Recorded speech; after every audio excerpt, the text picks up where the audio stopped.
ஆன்மீகத்தில் 4 வகையான பிரிவுகள் இருக்குது. பக்தி மார்க்கம், கர்ம மார்க்கம், கிரியா மார்க்கம், யோக மார்க்கம். அதில் எதில் பயணிக்கணும்னு முடிவு பண்ணுங்கள். பக்தி உங்களுக்கு பிடிச்சிருக்கா?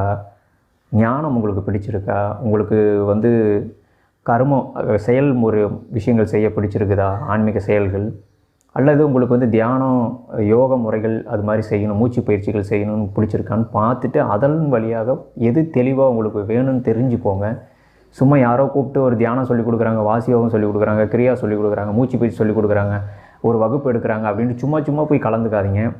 தேவையா நம்ம வாழ்க்கைக்கு, நம்ம ஆன்மீக வளர்ச்சிக்கு தேவையா? நம்ம தனிப்பட்ட வாழ்க்கையை சீர்குலையாமல் இருக்குமா? வேலை வாய்ப்புகள் போகிற விஷயங்களை டிஸ்டர்ப் பண்ணாமல் இருக்குமா? குடும்பத்தை டிஸ்டர்ப் பண்ணாமல் இருக்குமா? அப்படின்னு தெரிஞ்சுக்கிட்டு அதை போய் கலந்துங்க.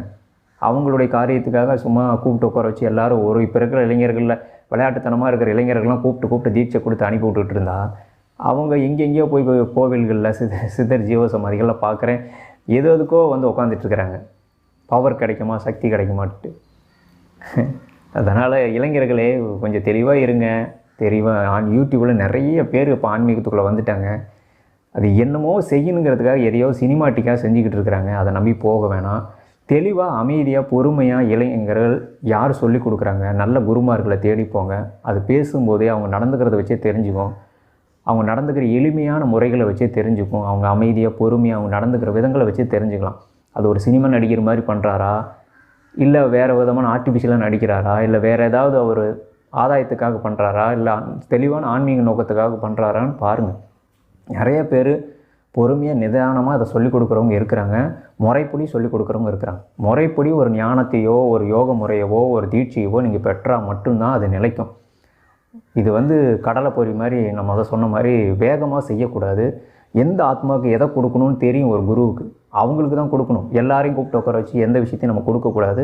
நாமளுமே தீட்சை முறைகளை ஒரு குறிப்பிட்ட பயிற்சிக்கு அப்புறம் தான் கொடுப்போம்.